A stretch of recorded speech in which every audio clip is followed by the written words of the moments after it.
Maranata, familia, bienvenidos a nuestro seminario de profecía titulado Descubriendo el Apocalipsis, tu vida nunca será igual. Hoy, familia, vamos a seguir estudiando y profundizando las fascinantes profecías, el mensaje de Apocalipsis que Dios tiene para nosotros, el mensaje que Cristo Jesús nos ha dejado ahora en estos tiempos finales. Así que antes de empezar, yo quiero hacer una oración. Padre Santo, Padre Gloria, gracias nuevamente, nuestro Padre amado, por las bendiciones y el cuidado que tienes por nosotros.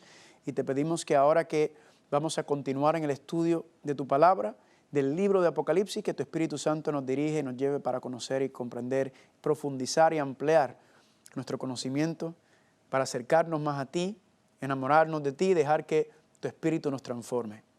Gracias, Padre, por esta bendición y que este estudio pueda ser de gozo en nuestros corazones. Y te lo pedimos en el nombre de Jesús. Amén. Muy bien, familia, en los últimos 3 presentaciones hemos estado hablando directamente del ministerio de Cristo Jesús sobre la tierra, ¿verdad? En diferentes aspectos, cuando en su muerte, la profecía de las 70 semanas, la ascensión de Cristo, cuando sube ahora al cielo, ¿verdad? Y ya no como cordero, presentó sus ofrendas como cordero, pero si no, vamos a estar entrando entonces en la segunda fase de Cristo como sacerdote, como intercesor. Pero antes de eso, quiero que vayan conmigo a Apocalipsis capítulo 14, porque todo lo que le acabo de explicar de las presentaciones anteriores tiene que ver con el Evangelio eterno. Si recuerdan, habíamos hablado sobre el Evangelio eterno. El Evangelio eterno es el plan de salvación. Y si recuerdan, el plan de salvación es que podamos morar nuevamente en la presencia de Dios, lo cual no es posible ahora mismo por culpa del pecado, pero Dios promete quitar ese pecado por medio del santuario. El plan de salvación nos enseña, nos detalla, nos explica cómo es que nos va a separar del pecado para que podamos regresar a su presencia. Así que estamos en Apocalipsis capítulo 14, versículo 6. Hoy vamos a continuar con el Evangelio eterno y dice así: vi volar por el medio del cielo otro ángel que tenía el Evangelio eterno para predicarlo a los moradores de la tierra, a toda nación, tribu, lengua y pueblo. Noten, familia, que el Evangelio eterno será predicado a todos los moradores de la tierra, toda nación, tribu, lengua y pueblo, no importa el idioma que hables, el lugar en que te encuentres. Nos está diciendo que el Evangelio eterno será llevado a todo rincón del mundo. ¿Por qué? Porque esto va a ocurrir justo antes del final de este mundo. Y sigue diciendo a gran voz: teme a Dios y darle gloria, porque la hora de su juicio ha llegado, y adorad a aquel que hizo el cielo, la tierra, el mar y la fuente de las aguas. Familia, ese primer ángel que está llamando es un ángel que está llamando a restaurar, ¿verdad? 4 principios que Cristo estableció con la iglesia primitiva, que Cristo estableció con la iglesia de los apóstoles. 4 principios, familia, que vamos a estar estudiando durante estas próximas presentaciones, que lamentablemente han sido olvidados, han sido puestos a un lado, que el pueblo de Dios nos tiene que llamar a restaurarlo, porque es que ya no la están siguiendo. Y noten lo que dice el versículo número 8, dice: otro ángel le siguió diciendo: ¿ha caído quién? Babilonia, la gran ciudad, porque ha hecho beber a todas las naciones del vino del furor de su fornicación. Aquí entonces, familia, se nos está advirtiendo sobre Babilonia y se está diciendo que Babilonia ha caído. Vamos a ver que la razón por la cual Babilonia ha caído es que porque Babilonia no quiere escuchar el primer ángel. Babilonia no quiere escuchar, no quiere reformar, no quiere restaurar los 4 principios del versículo 7 y por lo tanto Babilonia va a caer. Ahora, Babilonia cae porque en vez de escuchar el primer ángel, Babilonia quiere seguir dando a ¿quiénes? A todas las naciones del vino del furor de su fornicación. Aquí nuevamente el concepto del engaño mundial. Dice la Biblia que el diablo tiene engañado a todo el mundo y es por medio de este sistema llamado Babilonia, familia, que él tiene al mundo entero bebiendo del vino del furor de su fornicación. Ahora, miren lo que dice el versículo 9. Y el tercer ángel lo siguió diciendo a gran voz: si alguno adora a la bestia y su imagen y recibe la marca en su frente o en su mano, él también beberá del vino de la ira de Dios, que ha sido vaciado puro en el cáliz de su ira, y será atormentado con fuego y azufre delante de los santos ángeles y del Cordero. Familia, aquí se nos dice que Babilonia va a caer, y aquellos que deciden quedarse en Babilonia, después de haber escuchado el primer ángel, aquellos que deciden seguir bebiendo del vino de Babilonia, después de saber lo que están bebiendo, familia, dice aquí que entonces van a recibir la marca de la bestia. ¿Por qué razón? Porque adoran o en otras palabras, la palabra adoración, habíamos dicho, la obediencia, porque adoran o obedecen ¿a quién? A la bestia, a su imagen, y reciben la marca en su frente o en su mano. Más adelante vamos a tener temas completos sobre la bestia, la imagen de la bestia, la marca de la bestia. Y noten que dice que los que hayan recibido la marca de la bestia, dice que beberán del vino de la ira de Dios, que ha sido vaciado puro. En otras palabras, sin filtro y sin misericordia en el cáliz de su ira, y será atormentado con fuego azufre delante de los santos ángeles y del Cordero.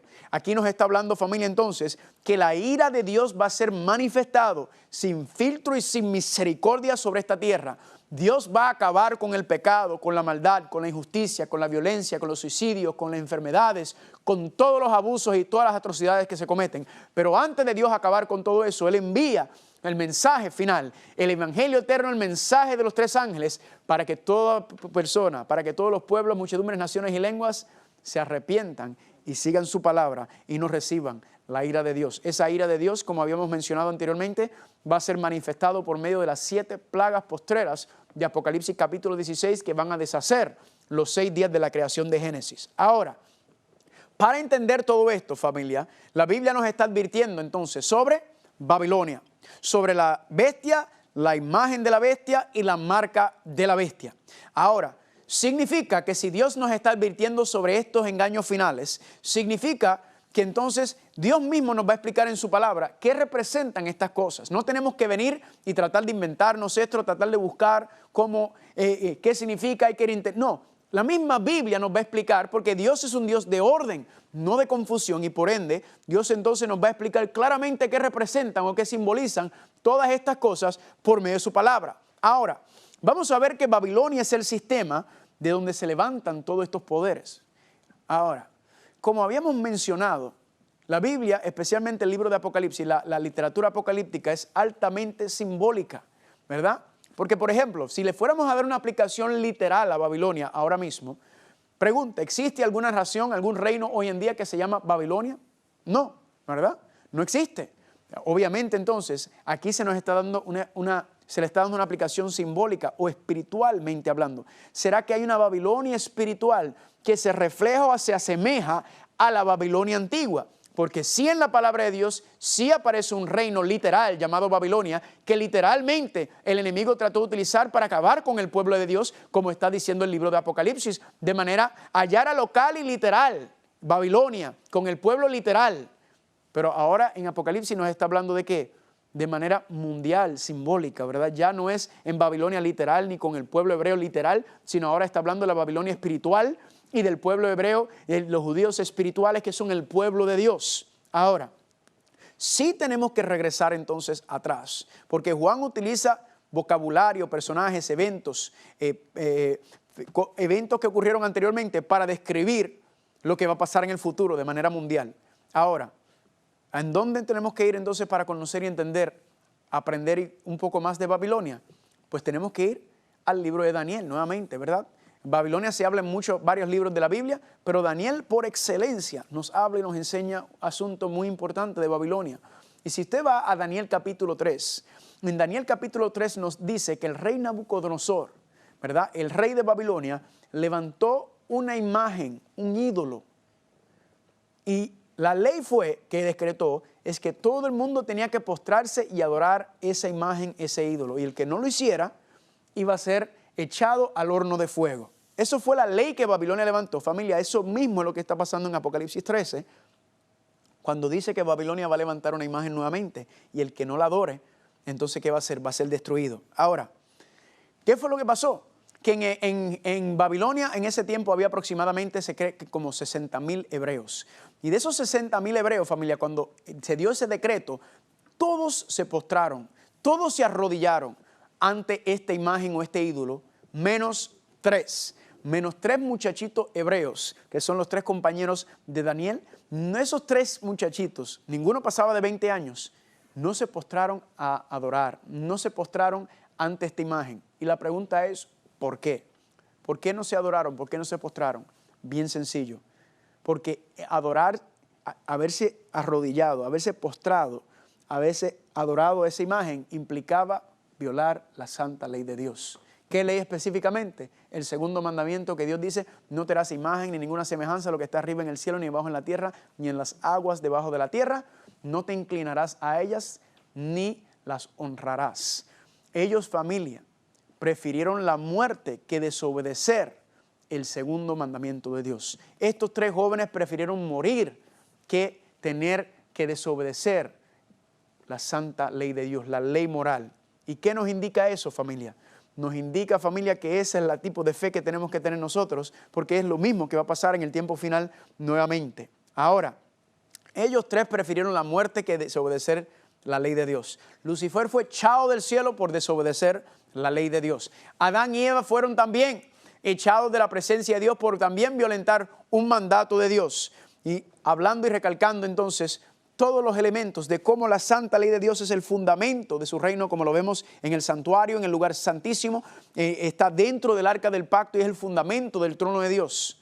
Pero quizás usted ha estado escuchando durante las presentaciones anteriores y usted ha dicho, mire, Carlos, tú estás muy equivocado en este asunto. Muy equivocado porque la ley ya fue abolida. La ley ya pasó. Eso es parte del viejo pacto, obedecer la ley. La ley fue clavada en la cruz. Nosotros no somos cristianos del nuevo pacto, sino que nosotros somos cristianos, no somos cristianos del viejo pacto, somos cristianos del nuevo pacto. Quizá usted ha escuchado esto varias veces sobre esto. Y yo le soy sincero. Yo, cuando entro en el cristianismo, ¿verdad? Mis primeras experiencias con cristianismo ya de adulto, yo me encuentro en el cristianismo con varios bandos. Unos diciendo que la ley de Dios ya fue abolida, que fue clavada en la cruz, que ya pasó, que eso es parte del viejo pacto, que somos cristianos del nuevo pacto.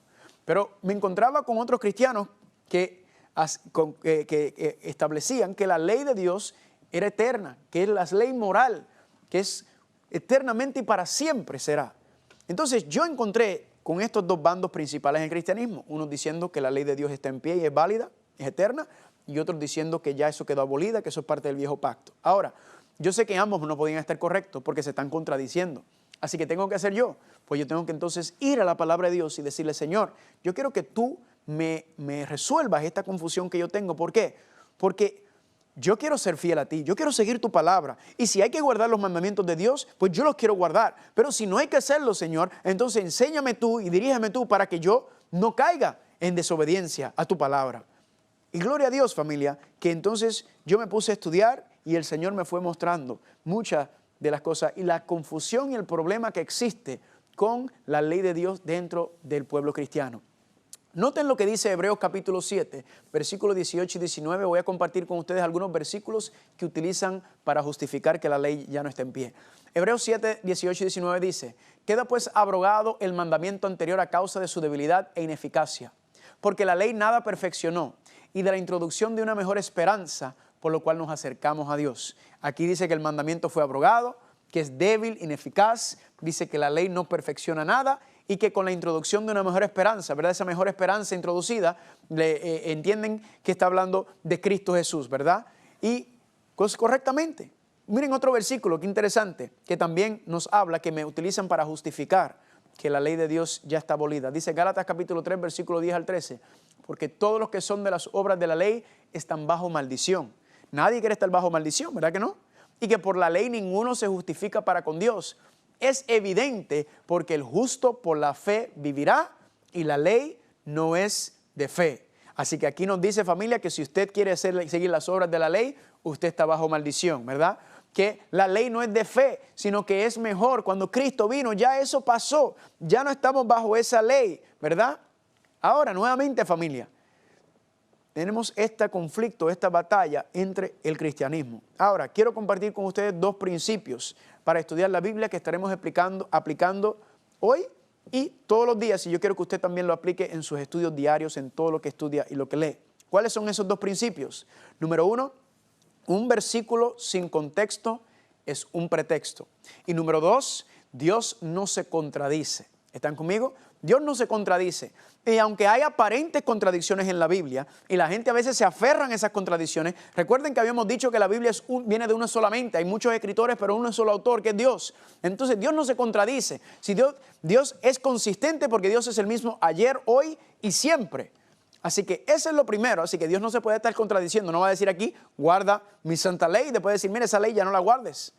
Y el otro punto era que un versículo sin contexto es un pretexto. Lo que significa es que no podemos sacar un versículo fuera de su contexto, fuera del contexto del textual, del histórico, del social. Tenemos que dejarlo y leer. De Génesis a Apocalipsis nos va a explicar y nos va a mostrar exactamente a qué se refiere. Y yo he conocido y he visto personas que han sacado un versículo y con ese versículo que lo sacan fuera del contexto del libro y del resto de la Biblia, se han inventado, familia, hasta iglesias completas. Ahora, les voy a dar un ejemplo de eso, sobre sacar un versículo sin contexto. Una vez estaba hablando con una amiga mía y la amiga mía me dice, mira Carlos, mi hijo viene y me dice que él puede tatuarse, que la Biblia le da el permiso para tatuarse. Y yo pues me sorprendí, porque yo decía, ¿de verdad? ¿Y dónde es eso? Ahora no es nada. No estoy hablando nada en contra de las personas que tengan tatuajes. Yo solamente llevo 10 años que estoy caminando con el Señor y yo en mi vida pasada, pues yo me tatué y tengo tatuajes y todo eso. Gloria a Dios porque la Biblia dice que Dios nos va a dar un cuerpo nuevo. Así que amén, aleluya por eso. Amén, no voy a tener que ver las marcas de este mundo que yo hice por gran equivocación. Pero me quedé curioso por saber y le dije, mira, ¿y en dónde? En la Biblia, ¿qué versículo fue lo que te justificó tu hijo para decir eso? Ah, me dijo, Filipenses 4:13, todo lo puedo en Cristo que me fortalece. Y cuando usted escucha eso, usted se tiene que reír, porque ¿qué fue lo que hizo él? Agarró un versículo de la Biblia y lo sacó fuera de su contexto y lo utilizó para justificar que se podía tatuar cuando la Biblia enseña que el cuerpo es templo del Espíritu Santo, ¿verdad? Que no nos pertenece a nosotros y no queremos estar marcando y rayando nuestro cuerpo. Ahora, ese muchacho lo sacó fuera de contexto. Y si fuera así, yo pudiera usar ese versículo, todo lo puedo en Cristo que me fortalece, para hacer cualquier cosa, para matar, para mentir, para hacer cualquier tipo de barbaridad, familia. Nosotros no vamos a cometer ese error aquí en este seminario. Ahora, vamos a estudiar el tema de la ley. Y la primera pregunta es, que voy a hacer cuando comencé este tema, ¿verdad? Yo estoy compartiendo con ustedes lo que yo mismo estudio en todas estas presentaciones básicamente. Y la pregunta que me hice es, ¿son los 10 mandamientos, la santa ley moral, las únicas leyes que Dios le dio al pueblo?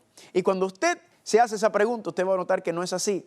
Dios le dio muchos diferentes tipos de leyes a su pueblo. Le dio leyes civiles, leyes de agricultura, leyes de restitución, leyes de siervos, leyes de salud, leyes de guerra, leyes de negocio, un montón humanitarios, de ganado, familia. Dios le dio muchísimas leyes que ayudaban a regir al pueblo tanto religiosamente como también en su vida diaria. Pero hay una ley que específicamente que resalta en la palabra de Dios, aparte de la santa ley de Dios, los 10 mandamientos, y esa se conoce como la ley ceremonial, la ley de Moisés. En la ley de Moisés estaba explicado cómo se regula la regulación de cómo se llevaba a cabo los servicios, los sacrificios, el sacerdocio, las ofrendas y todo lo que tenía que ver con el santuario terrenal. En la ley de Moisés, lo que se le llama la ley ceremonial, estaba explicado cómo era que se degollaba, cómo era que se deshacía, cómo era que todo fluía en el santuario terrenal y relacionado a todo, ¿verdad? Y ya sabemos que todo eso era ¿qué? Figuras y sombras de lo porvenir. Vamos a ver eso más adelante. Así que yo, familia, voy a dividir este estudio de una manera bien sencilla. Voy a dividirlo en 2 categorías porque le voy a presentar que donde está la confusión en el cristianismo hoy en día es en la diferencia entre la ley moral de Dios, los 10 mandamientos, y la ley ceremonial de Dios, lo que le llaman la ley de Moisés. Y vamos a estudiar esto hoy y vamos a ver que la diferencia es claro, familia. Y aquí es donde existe mucha de la confusión que viene. Vamos a empezar con la diferencia de cómo es llamado o titulado ambas leyes en la Biblia. La ley de Dios, vamos a ver que es llamado la ley del Señor o la ley de Dios. Miren el Salmos capítulo 1, versículos 1 y 2. Dice, bienaventurado el varón que no anduvo en consejo de malos, ni estuvo en camino de pecadores, sino que en la ley del Señor está su delicia y en su ley medita de día y de noche. Aquí el salmista dice que la ley del Señor es algo lindo, es una delicia, es algo para meditar tanto de día y de noche, ¿verdad? Se está gozando el salmista en la ley de Dios. También cuando confirmamos en Romanos capítulo 7, versículo 22, Pablo dice, porque según el hombre interior me deleito en la ley de Dios. Aquí nuevamente Pablo está haciendo énfasis en lo que dijo el salmista. Él también se está deleitando en la ley de Dios. Él también se está gozando en la ley de Dios, dice Pablo en Romanos capítulo 7. Ahora, vamos a ver la ley de Moisés o la ley ceremonial. Esdras capítulo 3, versículo 2. Dice, edificaron el altar del Dios de Israel para ofrecer sobre él holocaustos, como está escrito ¿en dónde? En la ley de Moisés, varón de Dios. Noten, familia, el contexto: altar de Dios, holocaustos. Le hago una pregunta: en la ley de Dios, en los 10 mandamientos, ¿se habla de holocaustos y de altares? No, pero aquí dice en Esdras 3:2 que eso estaba escrito en la ley de ¿qué? En la ley de Moisés. La ley de Moisés hablaba y regulaba los sacrificios, todo lo que tenía que ver con el santuario, las ofrendas, los holocaustos y el altar de Dios. Vamos a ver otro versículo hablando de la ley de Moisés. Hechos capítulo 15, versículos 1 y 5. Entonces algunos que venían de Judea enseñaban a los hermanos diciendo: si no os circuncidáis conforme a la costumbre de Moisés, no podrán ser salvos, ¿verdad? Querían obligar a los cristianos a circuncidarlos y decirles: si no se circuncidan, no pueden ser salvos. Y sigue diciendo en el versículo 5: pero algunos de la secta de los fariseos que había creído se levantaron diciendo que era necesario circuncidarlos y mandarles que guardasen ¿qué cosa? La ley de Moisés. Nuevamente, familia, la circuncisión está relacionada aquí con la ley de Moisés, la ley ceremonial. Pregunta: ¿en los 10 mandamientos se habla de la circuncisión? No, usted no va a encontrar la circuncisión en ninguno de los 10 mandamientos, familia, porque eso era una ¿qué? Es una ley, parte de la ley ceremonial. Ahora vamos a otra categoría. Vamos a ver que la ley de Dios fue escrito con el mismo dedo de Dios sobre tablas de piedra. La ley de Moisés, vamos a ver que fue escrito ¿en dónde? Por Moisés, y fue escrito en un libro. Vamos a empezar con la ley de Dios. Éxodo capítulo 32, versículos 15 y 16. Y se volvió Moisés y descendió del monte, trayendo en su mano las 2 tablas del testimonio. Y las tablas eran obra de Dios, y la escritura era escritura de Dios grabada ¿sobre qué? Sobre tablas de piedra. Dios le entregó a Moisés las 2 tablas de piedra. ¿Y qué dice aquí? Que él mismo las escribió. ¿Y dónde las escribió Dios? Sobre tablas de piedra. Familia, ¿será que Dios nos está tratando de decir algo? Dios, familia, todo lo que tenemos nosotros escrito en este libro, familia, fue inspirado, ¿verdad? Dios inspiró por medio del Espíritu Santo a los escritores de la Biblia. Pero familia, hay una parte que no es inspirada. Hay una parte que vino directamente de Dios. ¿Y son qué? Los 10 mandamientos. Dios no le dejó este encargo a nadie, sino Él mismo escribió los 10 mandamientos con su propio dedo sobre tablas de piedra. ¿Será que Dios nos está tratando de decir algo? ¿Verdad que sí? Yo me gusta usar el ejemplo de cuando usted va a la playa y usted está caminando, quizás usted está con su parejita, ¿verdad? Está enamoradito o algo así. Y usted, ¿verdad? Y viene y siempre uno dibuja un corazón en la tierra, ¿verdad? Y le pone las letras de los nombres, escriben y toda la chuchería y todo, ¿verdad? Pero viene la marea, ¿y qué pasa con la marea? La marea cae y se lo lleva, ¿verdad? ¿Por qué? Porque fue escrito en arena, no está firme, no está establecido. Sin embargo, donde yo vivía en Puerto Rico, me acuerdo cuando tiraban cemento fresco en la calle. ¿Y saben qué hacían los muchachitos cuando tiraban el cemento fresco en la calle? ¿Qué hace uno? ¿Verdad? Hasta los adultos lo hacen. Escribir, porque está fresco todavía. ¿Y qué sucede? Que cuando se seca, ¿qué ocurre? No hay quien pueda mover eso de ahí. Usted puede ir, familia, a la calle, allá en Puerto Rico, donde escribíamos los nombres y donde hacíamos todo este tipo de cosas, y adivina qué usted va a encontrar. Usted va a ver los nombres de nosotros escritos ahí todavía. ¿Por qué razón? Porque fueron escritos en piedra.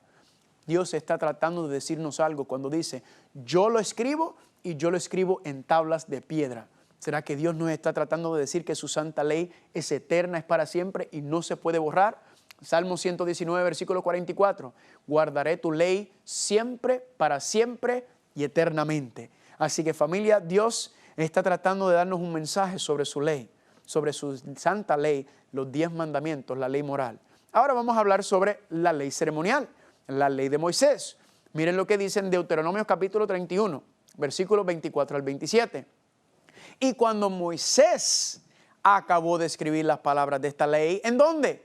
En un libro. Moisés escribió esta ley en un libro. Los 10 mandamientos fueron escritos por Dios en tablas de piedra. Cuando Moisés acabó de escribir las palabras de esta ley en un libro hasta concluirse, mandó Moisés a los levitas que llevaban el arca del pacto del Señor diciendo: tomad este libro de la ley y ponedlo ¿dónde? Al lado del arca del pacto, porque yo conozco tu rebelión y tu dura cerviz. ¿Qué nos está diciendo aquí, familia? Nos está diciendo claramente que la santa ley de Dios fue escrita por el dedo de Dios, fue escrito en tablas de piedra y fue puesta ¿dónde? Dentro del arca del pacto. La ley ceremonial nos está diciendo aquí, la ley de Moisés fue escrito por Moisés en un libro y ese libro fue puesto ¿dónde? No dentro del arca del pacto, sino fue puesto ¿a dónde?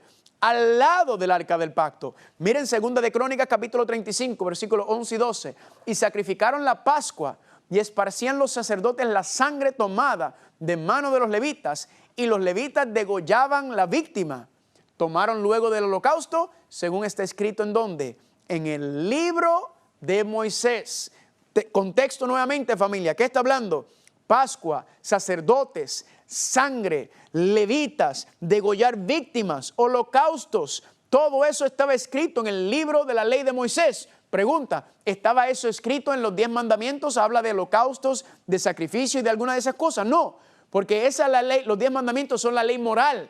La ley de Moisés, la ley ceremonial que tiene que ver con regular, establecer y declarar cómo era que se llevaban a cabo los sacrificios y todo lo que se hacía en el santuario terrenal. Pero ahora quiero compartir con ustedes, familia, la última categoría. Hay muchas categorías más. Usted va a ver si a usted le interesan los estudios. Yo hice un estudio completo sobre esto. Si a usted le interesan los estudios, la información y desea obtenerlos para hacer un estudio más profundo, la información entonces va a estar presentada para usted entonces contactarnos por medio de correo electrónico y yo con mucho gusto le voy a enviar todos los estudios, todo lo relacionado que nos va a ayudar a entender este tema mucho mejor. Ahora la última categoría que vamos a estudiar, por lo menos en esta presentación. La ley de Dios define, identifica el pecado. La ley ceremonial, la ley de Moisés, es a causa o a consecuencia del pecado y explica cómo se limpiaba, cómo se expiaba, cómo se resolvía el problema del pecado señalado por la ley de Dios. En otras palabras, la ley de Dios señala el pecado, los 10 mandamientos, la ley moral y la ley ceremonial resuelve el problema que fue producto de ese pecado. Miren aquí, vamos a empezar con la ley de Dios. Primera de Juan capítulo 3 versículo 4 dice, el pecado es transgresión de la ley. Claramente nos dice el apóstol Juan que la transgresión de la ley es el pecado. Así que, ¿por qué se lo digo? Porque usted le pregunta a cualquier cristiano hoy en día, ¿cuál es el problema que existe en la tierra? ¿Cuál es la razón por la cual hemos estado separados de Dios? Es porque, ¿qué razón, familia? Por el pecado. Entonces, ¿cómo usted sabe lo que es el pecado? Usted tiene que ir a la santa ley de Dios, usted tiene que ir a los 10 mandamientos. ¿Están conmigo? Mire Romanos capítulo 3, versículo 20. Pablo lo reafirma. Por medio de la ley es el conocimiento del pecado. En otras palabras, usted no sabe lo que es el pecado si usted no tiene su santa ley, si no tiene los 10 mandamientos. Y mucha gente a veces me preguntan, ¿y cuál ley está hablando Pablo? ¿Cómo sabemos que cuando Pablo dice que por medio de la ley es el conocimiento del pecado, cómo sabemos que no está hablando de la ley de Moisés? Porque solamente dice por medio de la ley. Pues familia, el mismo Pablo lo resuelve en el mismo libro Romanos capítulo 7, versículo 7, cuando dice que yo no hubiera conocido el pecado a no ser por la ley. Ahora, ¿de qué ley está hablando?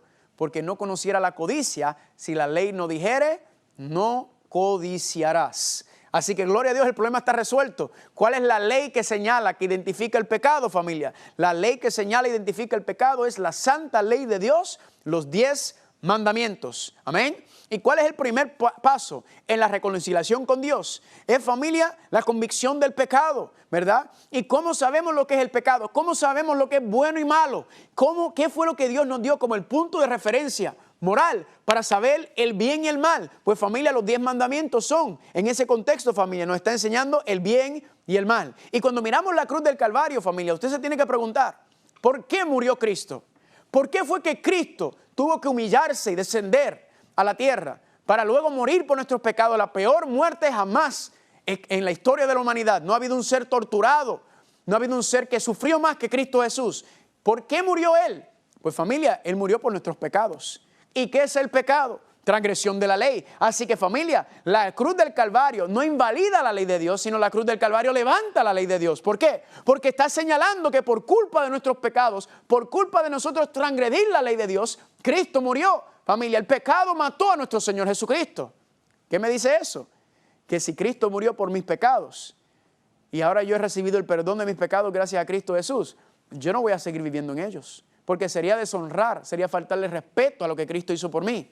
Yo no, yo ahora al revés, yo ahora quiero vivir de acuerdo a esa santa ley, levantar esa ley, porque esa ley me enseña. Ahora, la ley en su primera dimensión me enseña el pecado, me condena, pero ahora en Cristo Jesús, familia, esa misma ley me enseña la justicia de Dios, me enseña lo bueno de Dios, me enseña dónde es que Dios quiere llevarnos. Ahora, ya entonces sabemos, tenemos el instrumento que identifica, que señala el pecado, ¿verdad? Ahora, ¿cómo Dios resolvía el problema del pecado en el viejo pacto? La ley de Dios lo identificaba, pero ¿cómo se resolvía, se limpiaba, se expiaba el pecado en el viejo pacto? Pues Nehemías capítulo 10, versículo 33 al 36, dice así: por las cosas santificadas y los sacrificios de expiación, ¿por qué cosa? El pecado es transgresión de la ley. Ahora los sacrificios eran para expiar o limpiar ese pecado de Israel, y para toda la obra de la casa de nuestro Dios, el santuario, en los tiempos determinados cada año, las fiestas, para quemar sobre el altar de nuestro Dios, como está escrito, ¿en dónde? En la ley. Pregunta, ¿en qué ley habla de sacrificios de expiación por el pecado de Israel? La casa del Dios, de quemar sobre el altar. Eso no está detallado en la ley de Dios, los 10 mandamientos. Eso está detallado, explicado ¿en dónde? En la ley moral, en la ley ceremonial. Perdón, en la ley ceremonial, en la ley de Moisés. La ley de moral, los 10 mandamientos señala el pecado. La ley ceremonial, la ley de Moisés, limpiaba o resolvía el problema del pecado en el viejo pacto. Y ahora vamos a ver Gálatas capítulo 3 del 10 al 19. Y este versículo, familia, lo leímos al principio, que es uno de los versículos que la gente lo usa para justificar que la ley está abolida. Dice, porque todos los que son de las obras de la ley están bajo ¿qué? Bajo maldición. Porque escrito está: maldito todo aquel que no permaneciere en todas las cosas que están escritas en el libro de la ley para hacerlas. Familia, pregunta, ¿en qué libro de la ley están las maldiciones? Pues no puede ser en los 10 mandamientos, porque en los 10 mandamientos no aparece ninguna maldición. Dice aquí que maldito todo el que no permaneciere en todas las cosas que están escritos en el libro de la ley. Familia, ¿qué ley fue escrita en un libro? No fueron los 10 mandamientos, porque los 10 mandamientos fueron escritos sobre tablas de piedra con el dedo de Dios. Aquí nos está diciendo las maldiciones que fueron escritas en el libro de la ley. Pues automáticamente el contexto me dice que el libro de la ley es el libro de la ley de Moisés. Ahora noten, familia, lo que dice la segunda parte de este versículo. ¿Para qué entonces sirve la ley? El contexto nos está hablando de la ley de Moisés y la ley ceremonial. ¿La ley sirve para qué? Fue añadida, explica Pablo, a causa o a resultado de las transgresiones, hasta que llegase ¿quién? Hasta que llegase la simiente. Gloria a Dios. Yo creo que usted lo entendió perfectamente. Esa ley ceremonial, esa ley de Moisés estaba en pie, estaba válida, ¿verdad? Para resolver, y era como Dios le mostraba al pueblo cómo Él les iba a limpiar y purificar y expiar el pecado que se había acumulado. ¿Qué nos está diciendo entonces? Esa ley ceremonial, la ley de Moisés, estaba en pie, estaba válida. ¿Hasta qué? Hasta que llegó ¿quién? La simiente. ¿Quién es la simiente? Cristo Jesús. ¿Por qué esa ley estaba en pie hasta que Cristo Jesús llegara? Porque esa ley, familia, señalaba cómo era que Cristo iba a resolver el problema del pecado, como Él era el que iba a limpiar y a purificarnos. Todo eso, familia, la ley, la ceremonia, los sacrificios, las ofrendas, las fiestas, el sacerdocio, todo señalaba y apuntaba hacia Cristo Jesús. En la ley ceremonial, en la ley de Moisés, se explicaba y se detallaba cada elemento. Era sombra y figuras de lo que estaba hasta que llegara Cristo, porque cuando Cristo llega, ¿qué pasa? Esa ley ahora está cumplida en Jesucristo. Esa ley ceremonial, esa ley de Moisés, es Cristo Jesús. Por eso es que nosotros no sacrificamos cordero ya. ¿Por qué? Porque Cristo es el Cordero de Dios que quita el pecado del mundo. Y cada uno, los sacerdotes, cada uno tiene su cumplimiento profético en Cristo Jesús. Por eso decía en Daniel capítulo 9, versículo 27, a la mitad de la semana, si recuerdan que estudiamos, hará cesar el sacrificio y la ofrenda. Si recuerdan, la mitad de la semana fue en el año 31, ¿verdad? Cristo murió. Y si estudiamos la Biblia, dice que el velo cuando Cristo murió se rasgó, ¿verdad? De arriba abajo en la muerte de Cristo Jesús. ¿Por qué se rasgó el velo? Porque Dios le estaba diciendo que primero ya no hay separación entre Dios y la humanidad gracias a Cristo Jesús. Y segundo nos está diciendo que ese velo se rasgó. ¿Por qué? Porque ya ese santuario no tenía ya no estaba útil para Dios, ya se perdió. ¿Por qué? Porque todo lo que estaba ocurriendo en el santuario terrenal era para señalar a Cristo Jesús, y como Él en el santuario celestial iba a salvar a la raza humana, Él iba a dar su vida por nosotros y llevar a cabo el plan de separarnos del pecado. Ahora, a veces nos preguntamos, ¿cómo supo Jesús cuál era su misión? ¿Cómo supo Jesucristo con qué propósito había nacido? Miren lo que dice en Hebreos capítulo 10, versículos 5 al 7. Cristo está hablando y dice, por lo cual entrando en el mundo, dice, sacrificio y ofrenda no quisiste, mas me preparaste cuerpo. Holocausto y expiaciones por el pecado no te agradaron. Entonces dije, he aquí que vengo, oh Dios, para hacer tu voluntad, como en el rollo del libro está escrito de mí. Cristo, familia, entonces, cuando estaba creciendo, Él veía, el Espíritu Santo le impresionó y Él vio por medio del santuario, los sacrificios, las ofrendas, el sacerdocio, las fiestas ceremoniales. Dios le estaba mostrando a Él, familia, que Él iba a ser, Él es el cumplimiento. Cuando leía los libros, cuando leía la ley de Moisés, el Espíritu Santo le mostró a Él, tú eres el Cordero, tú eres la ofrenda, tú eres el sacerdote.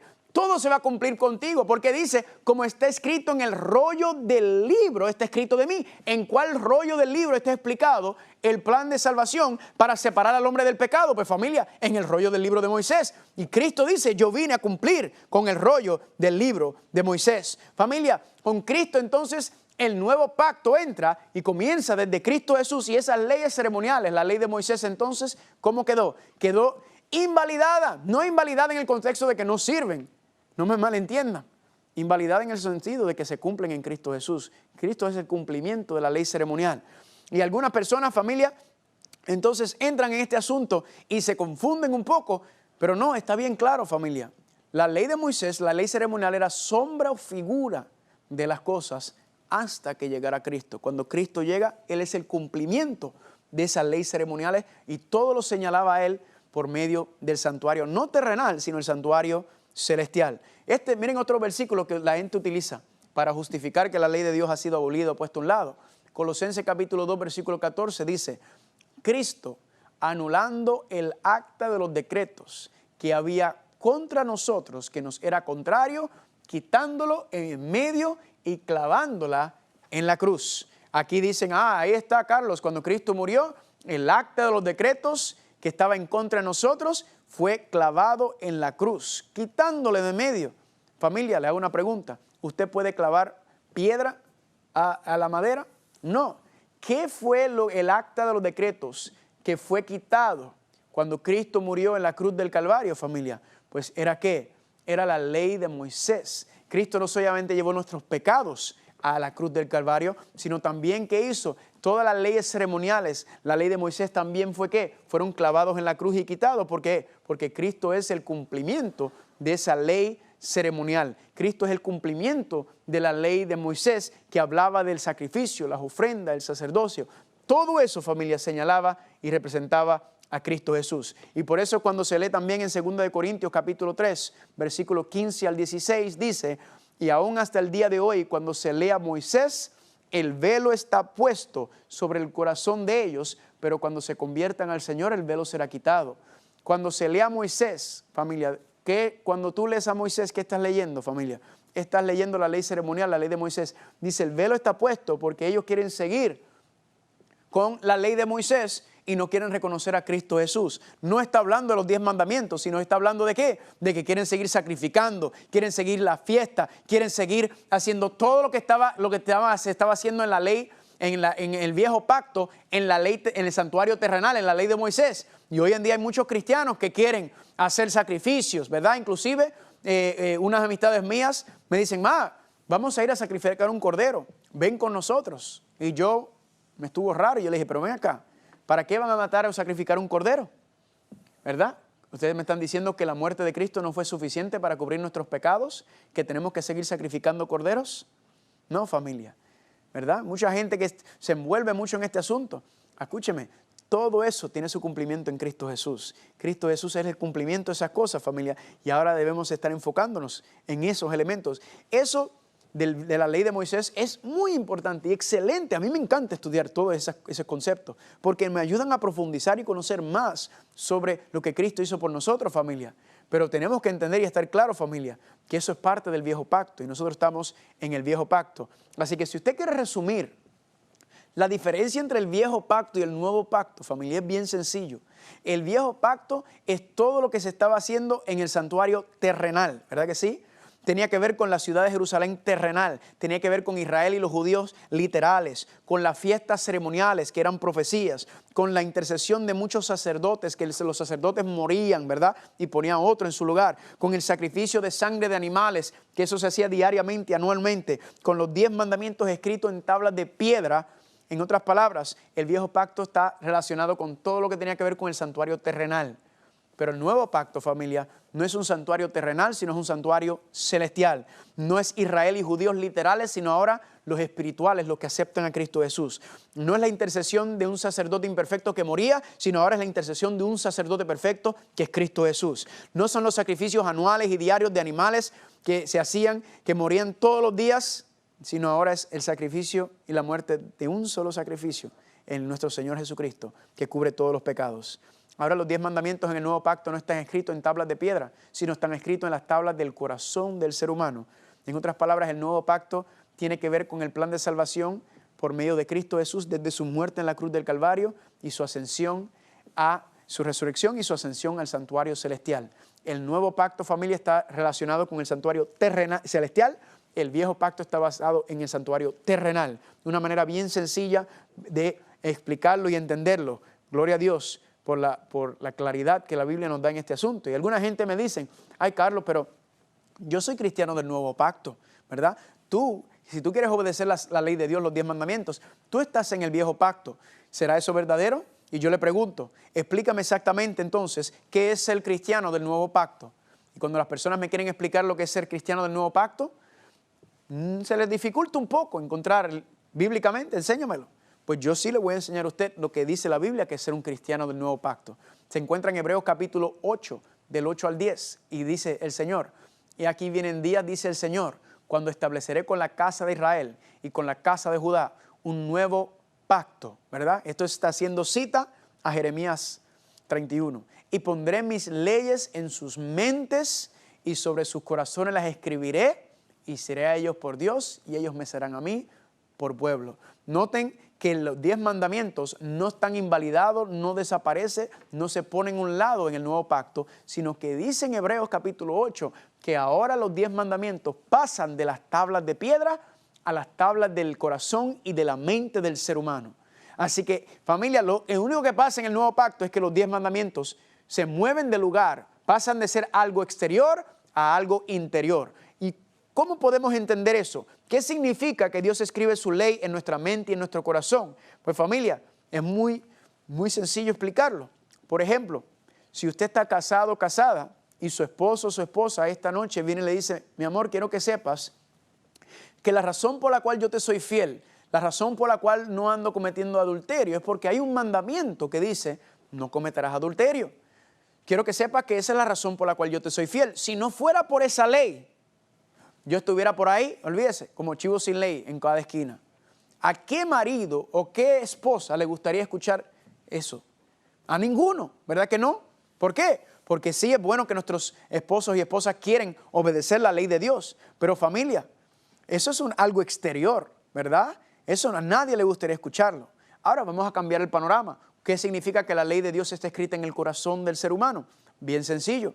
Vamos a pensar que su esposo o su esposa ven esta noche y le diga, cielo, quiero que sepas que la razón por la cual yo te soy fiel es porque te amo, ¿verdad? Ahí usted se derrite como mantequilla en sartén caliente. ¿Por qué? Porque le está diciendo, le está expresando que la razón por la cual te es fiel es ¿por qué? Por el amor. Eso es lo que significa que los 10 mandamientos pasan de tablas de piedra, algo exterior, a ser escrito en la mente y el corazón. Lo que significa es que nosotros obedecemos la santa ley de Dios por amor. Es por lo que Dios ha hecho por nosotros, familia, que nosotros, en confianza, en gratitud a lo que Dios ha hecho, entonces obedecemos a nuestro Señor y Salvador en sus 10 mandamientos, su santa ley moral, familia.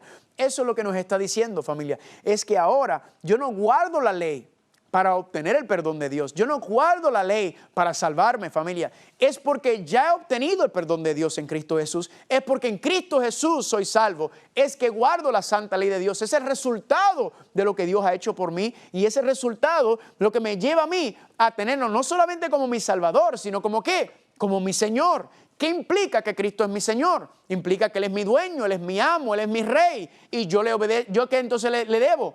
Obediencia a su palabra. Eso es lo que implica que Él es Señor. ¿Por qué lo digo? Porque mucha gente quiere tener a Cristo como el Salvador, pero no como Señor, porque no quieren seguir su palabra, no quieren vivir de acuerdo a ella.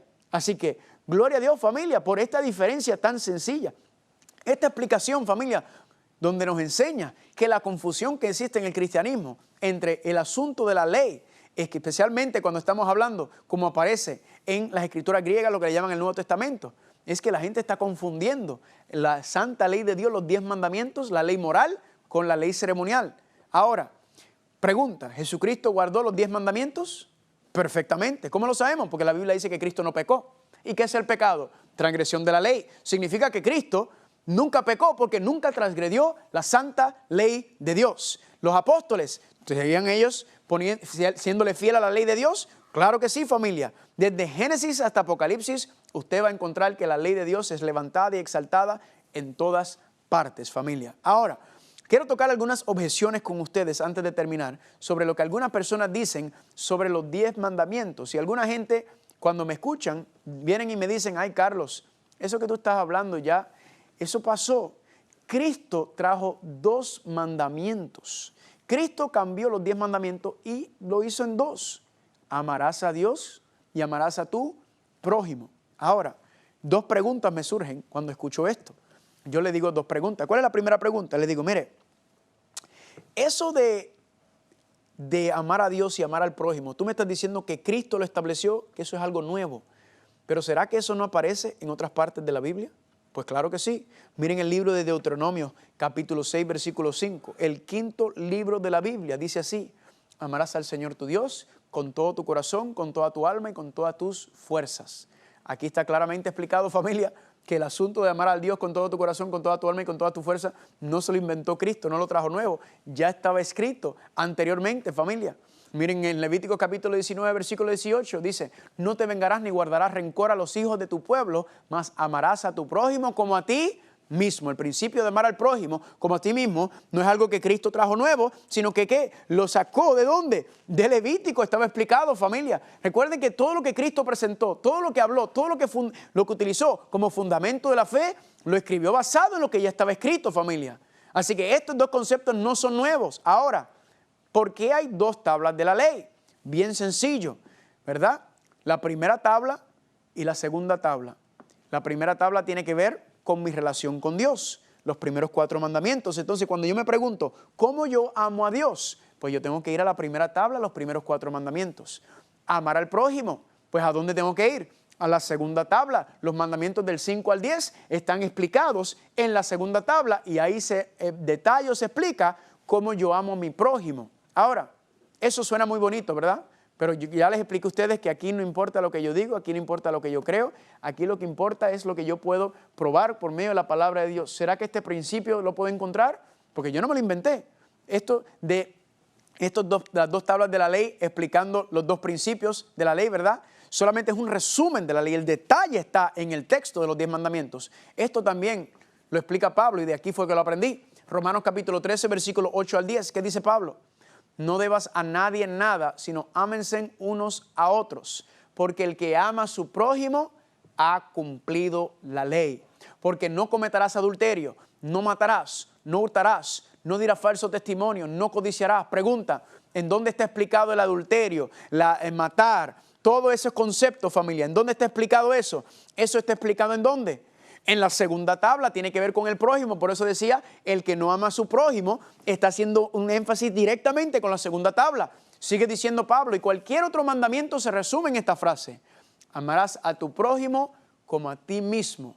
El amor no hace mal al prójimo, así que el cumplimiento de la ley es el amor. ¿De qué ley está hablando Pablo? Que es el cumplimiento de la ley es el amor. Pues los 10 mandamientos, porque claramente él estaba haciendo énfasis en la segunda tabla que tiene que ver con amar al prójimo.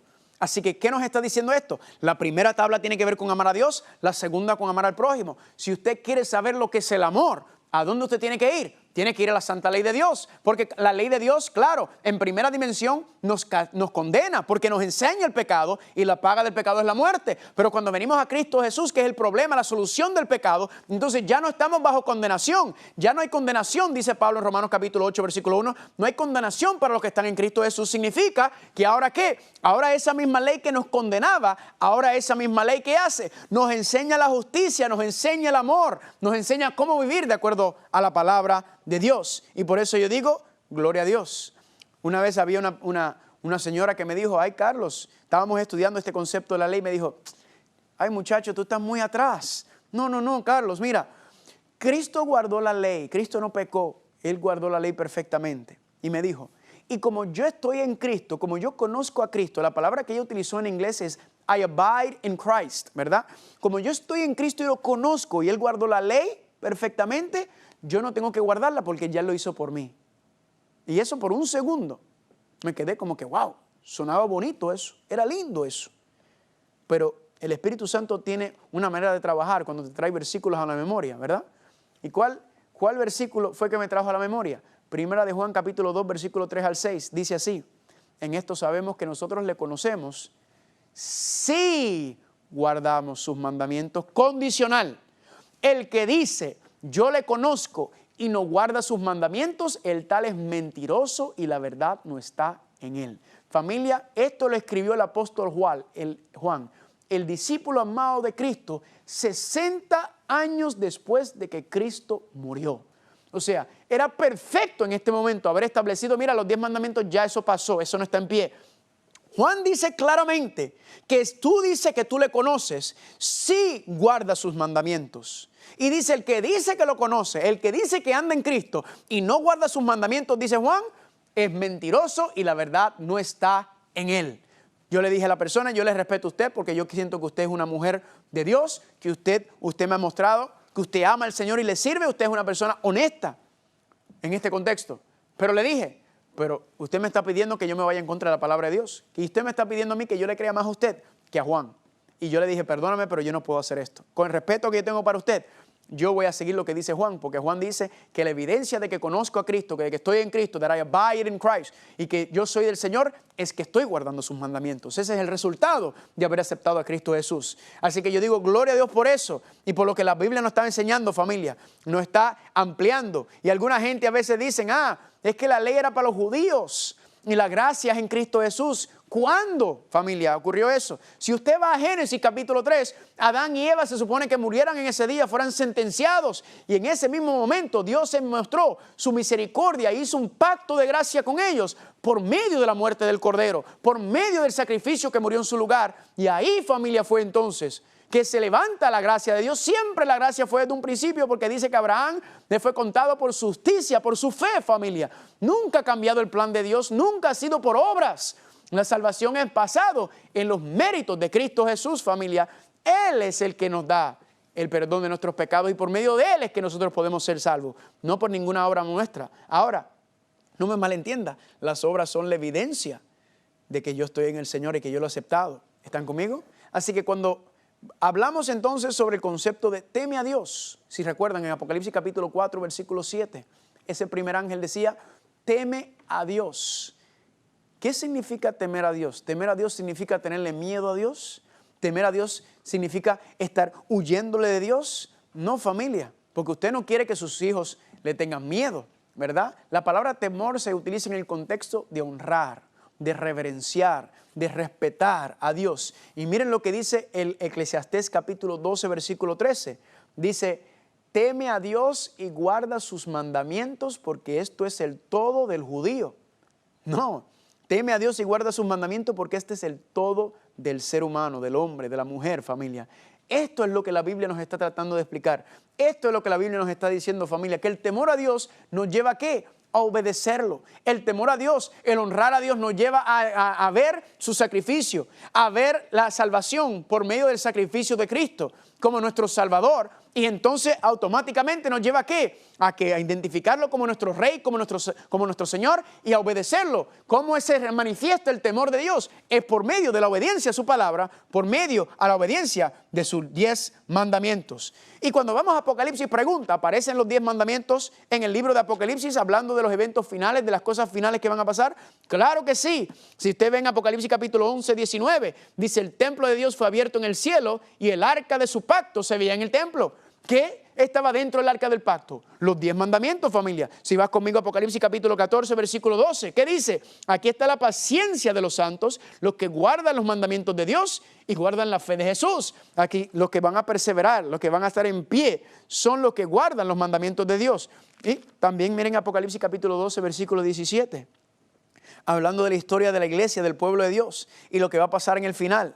Dice claramente: entonces el dragón, ¿qué hizo? Se llenó de ira contra la mujer. ¿Quién es la mujer? El pueblo de Dios. Esto está hablando de la última etapa. Y dice: y se fue a hacer guerra contra el remanente de la simiente de ella, que son ¿quiénes? Los que guardan los mandamientos de Dios y tienen el testimonio de Jesucristo. Aquí me dice la Biblia que el diablo está airado, le está haciendo la guerra a la mujer o a la iglesia o al pueblo de Dios. ¿Por qué razón?